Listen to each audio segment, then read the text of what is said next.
Hello friends, बागड़वा SB के YouTube channel पर आप सभी का स्वागत है। यहाँ हमने एनसीईआरटी और आरबीसी पाठ्यक्रम पर आधारित साइंस की टेस्ट सीरीज शुरू कर रखी है। आज फ्रेंड्स जो हमारा टॉपिक रहेगा उस पर हम बात करेंगे प्रतिरक्षा तथा रक्त समूह। इससे संबंधित जितने भी स्पेसिफिक क्वेश्चन एनसीईआरटी और आरबीसी पाठ्यक्रम पर आधारित बन सकते हैं, जितने भी कॉन्सेप्ट है वो इस वीडियो में आपके साथ शेयर किए जाएंगे और कॉन्सेप्ट को समझाया जाएगा। बहुत ही अच्छा टॉपिक है जिसमें से क्वेश्चन बनने की 100% संभावना रहती है। एग्जामिनर के लिए ये टॉपिक बहुत ही इंपॉर्टेंट होता है, प्रतिरक्षा तथा रक्त समूह। तो एक बार वीडियो को ज़्यादा से ज़्यादा शेयर कर दें और पहली बार विजिट कर रहे हैं तो चैनल को सब्सक्राइब कर लें, क्योंकि ये जो वीडियो है, ये जो हमारी टेस्ट सीरीज है रीट लेवल सेकंड, इसके अलावा 2022 में होने वाले एग्ज़ाम जैसे आर्मी, जीडी, एसएससी, रेलवे, 10+2, इसके अलावा एमटीएस, सीजीएल, बैंक, इन सभी एग्जामिनेशन में, सभी प्रतियोगिता परीक्षा के लिए ये वीडियो बहुत ही महत्वपूर्ण है। ये सीरीज बहुत ही महत्वपूर्ण है। तो इस सीरीज के साथ ज़्यादा से ज़्यादा जुड़िए ताकि आपके कॉन्सेप्ट के साथ साथ आपको ये भी पता चले कि एग्जामिनेशन में क्वेश्चन किस तरह से पुटअप किए जाते हैं। तो सबसे पहला क्वेश्चन है फ्रेंड्स आपके सामने, ऐसी प्रतिरक्षा जिसमें शरीर प्रतिजन के विरुद्ध स्वयं प्रतिरक्षियों का निर्माण करता है। ऐसी प्रतिरक्षा जिसमें शरीर प्रतिजन के विरुद्ध स्वयं प्रतिरक्षियों का निर्माण करता है, खुद स्वयं करता है, उसको बोलते हैं सक्रिय प्रतिरक्षा। दो प्रकार की प्रतिरक्षा होती है फ्रेंड्स, एक सक्रिय होती है और एक निष्क्रिय होती है। जिसमें स्वयं प्रतिरक्षियों का निर्माण होता है वो होती है सक्रिय प्रतिरक्षा। और ऐसी प्रतिरक्षा जिसमें शरीर में किसी विशेष प्रतिजन के विरुद्ध बाहर से विशिष्ट प्रतिरक्षी प्रविष्ट करवाए जाते हैं, उसको बोलते हैं निष्क्रिय प्रतिरक्षा। जिसमें स्वयं होता है वो तो सक्रिय होती है, जिसमें बाहर से प्रविष्ट करवाए जाते हैं वो होती है निष्क्रिय प्रतिरक्षा। नेक्स्ट क्वेश्चन है फ्रेंड्स, वह भारी रोगाणु अथवा पदार्थ जो शरीर में प्रविष्ट होने के पश्चात बी लसिका कोशिका को प्रतिरक्षा उत्पादक प्लाज्मा कोशिका में रूपांतरित कर सकता है।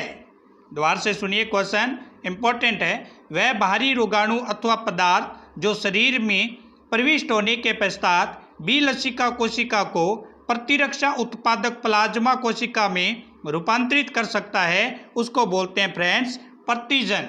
ये प्रतिजन की क्या है, डेफिनेशन है। एक प्रतिजन होता है, एक प्रतिरक्षी होता है। प्रतिरक्षी को क्या बोलते हैं कि प्रतिरक्षी वह प्रोटीन होता है जो देह में उपस्थित बी लसिका कोशिका के द्वारा किसी प्रतिजन से अनुक्रिया के कारण निर्मित होता है। तो प्रतिरक्षा का निर्माण जो फ्रेंड्स है किसी प्रतिजन के साथ अनुक्रिया होने से इसका क्या होता है, निर्माण होता है। नेक्स्ट क्वेश्चन है, विशिष्ट प्रतिरक्षा में प्रतिजन के विनाश की कार्यविधि निम्न में से विशिष्ट प्रतिरक्षा में प्रतिजन के विनाश के लिए कौन कौन से कारक उत्तरदायी हैं। यहाँ 3 कारण दे रखे हैं, आपको चेक करना है कि तीनों सही हैं, 2 सही हैं या 1 सही है। पहला कारण दे रखा है फ्रेंड्स, अंतर्निहित प्रतिजन तथा बाह्य प्रतिजन में विभेद करना। तो ये तो है इसका विशिष्ट, जो हमारी विशिष्ट प्रतिरक्षा प्रतिजन विनाश की कार्यविधि है उसमें यह शामिल होता है। दूसरा है बाह्य प्रतिजन के ऊपर व्यापक एंटीजन निर्धारकों की संरचना के अनुसार बी लसिका कोशिका के द्वारा प्लाज्मा कोशिका का निर्माण, ये भी होता है। प्रतिजन प्रतिरक्षा प्रतिक्रिया तथा कोशिका माध्य प्रतिरक्षा द्वारा प्रतिजन का विनाश, तो ये भी प्रक्रिया होती है। इसका मतलब तीनों कथन क्या है, सही है। प्रतिरक्षा के विशिष्ट प्रतिरक्षा में प्रतिजन के विनाश की कार्यविधि के लिए तीनों कथन सही है। अच्छे लेवल का क्वेश्चन है। नेक्स्ट है, प्रतिरक्षी का वह भाग जो प्रतिजन से क्रिया करता है क्या कहलाता है। प्रतिरक्षी का वह भाग जो प्रतिजन से डायरेक्ट क्रिया करता है उसको हम पेराटोप के नाम से जानते हैं। किसके नाम से जाना जाता है फ्रेंड्स, पेराटोप के नाम से जाना जाता है। नेक्स्ट क्वेश्चन है, प्रतिरक्षा में प्रयुक्त होने वाली कोशिकाएं में नहीं पाई जाती। तो प्रतिरक्षा में प्रयुक्त होने वाली कोशिका है उसके अंदर क्या नहीं पाया जाता, अस्थि मज्जा, यकृत, लसिका या अमाशय, तो उसमें अमाशय नहीं पाया जाता। नेक्स्ट क्वेश्चन है फ्रेंड्स, प्लाविका कोशिका निम्न में से किस कोशिका का रूपांतरण है? तो प्लाविका कोशिका जो है किस कोशिका का रूपांतरण है फ्रेंड्स? तो ये बी लसिका कोशिका का रूपांतरण होता है। प्लाविका कोशिका जो है बी लसिका कोशिका का रूपांतरण होता है। नेक्स्ट क्वेश्चन है फ्रेंड्स, प्रथम उत्पादित प्रतिरक्षी कौन है? सबसे पहली जो प्रथम उत्पादित प्रतिरक्षी थी उस प्रतिरक्षी का नाम था IgM। जो पहली प्रतिरक्षी थी फ्रेंड्स उत्पादित प्रतिरक्षी, उसका नाम क्या था? IgM था। नेक्स्ट क्वेश्चन है, मां के दूध में पाई जाने वाली प्रतिरक्षी कौन सी है? तो मां के दूध में पाई जाने वाली जो प्रतिरक्षी होती है फ्रेंड्स उसको बोलते हैं IgA। प्रथम जो थी वो IgM थी, लेकिन मां के दूध में पाई जाने वाली प्रतिरक्षा IgA है। नेक्स्ट क्वेश्चन है फ्रेंड्स, रक्त का विभिन्न समूहों में वर्गीकरण किसने किया था? तो रक्त का विभिन्न समूहों में वर्गीकरण किया गया था कॉरल लैंडस्टीनर के द्वारा। कॉरल लैंडस्टीनर ने फ्रेंड्स रक्त को 4 समूहों में विभाजित किया था। AB, एक होता है A, एक होता है B, एक होता है AB और एक होता है O। ये 4 रक्त समूह बनाए थे। O को सर्वदाता बोलते हैं फ्रेंड्स, AB को सर्वग्राही बोलते हैं। सर्वग्राही कौन सा होता है? जो सबसे रक्त ले सकता है वो AB ग्रुप होता है, और सर्वदाता जो सभी को ग्रुप दे सकता है, रक्त दे सकता है, वो O होता है, उसको सर्वदाता बोलते हैं। फ्रेंड्स एक होता है इसी के साथ RH पॉजिटिव और एक होता है RH नेगेटिव। अगर हम बात करें टोटल मनुष्यों के ब्लड की, RH पॉजिटिव जो होते हैं लगभग 85% होते हैं और RH नेगेटिव जो होते हैं लगभग 15% के आसपास होते हैं। मानव में 5 प्रकार के RH कारक पाए जाते हैं। जहाँ पर ये 4 समूह बनाए थे उसके साथ ही मकांक्स नाम का एक बंदर था, उसके अंदर RH फैक्टर कारक ढूंढे गए थे और उस RH फैक्टर के द्वारा RH पॉजिटिव और RH नेगेटिव का पता लगाया गया। इसके अलावा मानव में 5 प्रकार के RH कारक पाए जाते हैं। एक होता है RHD जो सबसे ज़्यादा होता है 85%। अच्छा क्वेश्चन बन सकता है कि मानव शरीर में पाए जाने वाले RH कारक में सबसे ज़्यादा मात्रा किसकी होती है? तो RHD की होती है जो 85% के आसपास होता है। एक होता है RHE जो 13% के आसपास होता है, कैपिटल E है, और एक है RH स्मॉल e, इसकी मात्रा जो होती है 78%। एक होता है RHC, इसकी मात्रा होती है 80%, और एक होता है RH स्मॉल c, इसकी मात्रा भी 80% होती है। तो सर्वाधिक मात्रा RHD की होती है और सबसे कम मात्रा जो होती है RHE की होती है। कैपिटल E और स्मॉल e दोनों में ध्यान रखना है आपको। कैपिटल E की सबसे कम मात्रा होती है। यहाँ मैंने आपके लिए एक स्क्रीनशॉट भी लिया है, ये आप देख सकते हैं कि किस तरह से RH पॉजिटिव होता है, किस में एंटीजन होते हैं। जैसे A है, अगर A की बात करें, A है तो इसमें एंटीजन A होता है, B है तो इसमें एंटीजन कौन सा होगा? B होगा, और AB के अंदर एंटीजन A और B होते हैं, A और O के अंदर कोई एंटीजन नहीं होता। फ्रेंड्स ध्यान रहे, AB के अंदर कोई प्रतिरक्षा नहीं होती है और O के अंदर कोई प्रतिजन नहीं होता है। O के अंदर किसी प्रकार का प्रतिजन नहीं पाया जाता, जबकि AB के अंदर किसी प्रकार की प्रतिरक्षा नहीं पाई जाती।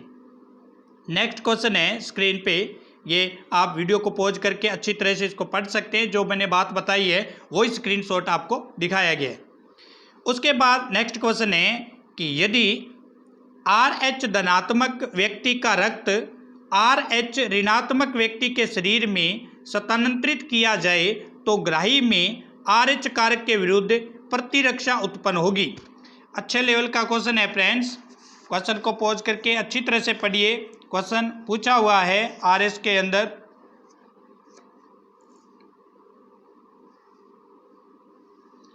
कि यदि RH धनात्मक व्यक्ति का रक्त RH ऋणात्मक व्यक्ति के शरीर में स्थानांतरित किया जाए तो ग्राही में RH कारक के विरुद्ध प्रतिरक्षा उत्पन्न होगी।